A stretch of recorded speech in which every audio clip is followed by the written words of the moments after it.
आज देश में इतना कुछ हो रहा है कि अब ये लेफ्ट और राइट वर्ड सबने सुन लिए हैं। अखबारों और न्यूज चैनल तक में हमें ये खूब सुनने को मिलता है कि आज राइट विंग ने ये कर दिया और लेफ्ट विंग ने ये कर दिया। लेकिन आज हम इन शब्दों को भारी भरकम राजनीति के तराजू में न तौलते हुए बात ये करेंगे कि आखिर ये आए कहां से। आज इन दो शब्दों पर सभी राजनीतिक किरदार अपनी रोटियां सेकते हुए नजर आते हैं। इसमें सिर्फ भारत ही नहीं बल्कि पूरी दुनिया शामिल है, अब चाहे वो सुपर पावर हो या विकास की ओर अग्रसर देश। तो आइए जानते हैं कब, कहां और कैसे आए ये शब्द दुनिया की राजनीति में। आम नागरिकों ने किया विद्रोह और हुई शुरुआत। कहानी की शुरुआत होती है साल 1789 से, जब विश्व को एक तमगे के साथ राजनीति देखने को मिली। इस तमगे ने लोगों को गुटों में विभाजित कर दिया और इसी साल 17 जुलाई को फ्रांस में औपचारिक रूप से क्रांति शुरू हो गई थी। लेफ्ट और राइट शब्दों की शुरुआत फ्रांसीसी क्रांति के दौरान ही हुई थी। अपनी मांगों को लेकर फ्रांस में राजा ने एक सभा बुलाई और इसमें सभा में बुलाए हुए लोगों को राजा को सलाह देनी थी। इन्हें जनरल एस्टेट कहते थे। इस एस्टेट में 3 वर्ग अलग अलग एस्टेट का प्रतिनिधित्व किया करते थे और इस एस्टेट में एक वर्ग पादरियों का था, दूसरा कुलीनों और जमींदारों का और तीसरा आम नागरिकों का वर्ग शामिल था। में ध्यान देने वाली बात यह है कि सभा को सिर्फ राजा अपनी मर्जी से बुला सकता था। अब वो इसे बुलाए या ना बुलाए ये पूरी तरह से उसी के ऊपर निर्भर था। इससे पहले वहाँ ये सभा 1614 में बुलाई गई थी और अब इस साल एक काफी लंबे अंतराल के बाद ये सभा होनी थी। ये अंतराल इतना लंबा था कि वहाँ के नागरिकों को इस बात की खबर ही नहीं थी कि इस तरह की किसी सभा का भी कोई प्रोसेस है। उस समय राज्य की हालत खराब हो चुकी थी। वहाँ मौजूद कम खजाने और संसाधनों की वजह से लोगों में असंतोष की स्थिति पैदा हो गई थी और इस संकट को देखते हुए 1789 के मई जून में तत्कालीन सम्राट लुई 16 ने सभा की बैठक बुलाई। राजा द्वारा बुलाई गई सभा में थर्ड एस्टेट यानी आम नागरिकों ने कई महत्वपूर्ण मांगे रखी। इन मांगों से राजा समेत बाकी दोनों एस्टेट भी राजी नहीं हुए। उनकी प्रमुख मांगों में से एक मांग संविधान के निर्माण की भी थी। उनकी मांगों को एक तरफ से नामंजूर कर दिया गया। इसके 3 दिन बाद फिर से सभा में हिस्सा लेने थर्ड एस्टेट के लोग पहुंचे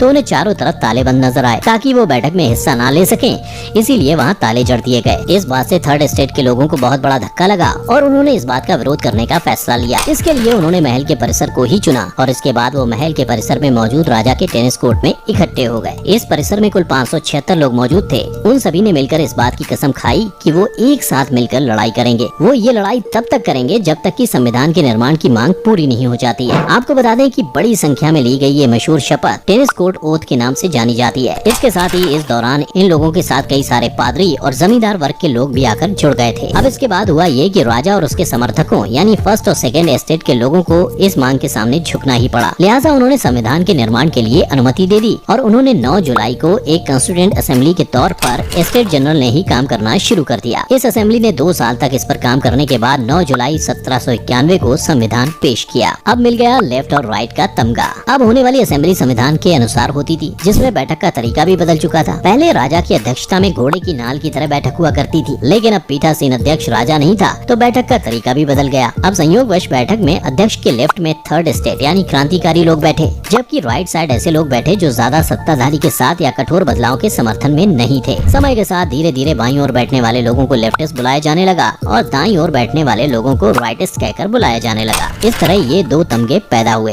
और वो इसी नाम से लोगों के बीच जाने जाने लगे। फ्रांस में सफल संविधान के निर्माण के साथ ही ये मान्यता दूसरे देशों में भी फैलने लगी। जो परिवर्तन की बातें करते थे वो लोग लेफ्टिस्ट कहलाने लगे और जो लेफ्ट का समर्थन नहीं करते थे वो राइटिस्ट कहलाए। दुनिया भर में फैलती इस धारणा को अलग अलग देशों ने अपने अनुसार अपनाना शुरू कर दिया। धीरे धीरे समाज के गरीब और दबे तबकों ने लेफ्ट ग्रुप का साथ दिया, जिसमें किसान मजदूर वर्ग भी शामिल था। इसके बाद साल 1848 में ये और भी ज्यादा मशहूर हो गया जब कार्ल मार्क्स ने अपने विचार दुनिया के सामने रखे। इसके साथ ही मार्क्स के सिद्धांत से प्रेरित सभी संगठन या प्रशंसकों को भी लेफ्टिस्ट ही बुलाया जाने लगा। साथ ही कम्युनिज्म को भी अब लेफ्ट की श्रेणी में गिना जाने लगा। फ्रांसीसी क्रांति से निकला ये तमगा अमेरिका के साथ इंग्लैंड में भी पहुंचा, जहां लेफ्ट विंग के लोग पारंपरिक रूप से आजादी, संसद, शक्ति, मुक्त व्यापार आदि के ऊपर केंद्रित रहे, जबकि राइट विंग के लोग राजशाही और सामंतवाद के पक्ष में रहे। 20वीं शताब्दी में इटली और जर्मनी में भी नाजीवाद और फासीवाद के रूप में इन दोनों देशों में राइट विचारधारा देखने को मिली। हालांकि हिटलर हमेशा खुद को समाजवादी ही कहता था। तो इस तरह शुरुआत हुई लेफ्ट और राइट से विभाजित होने वाली राजनीति की, जिसकी उत्पत्ति के साथ इतिहास से लेकर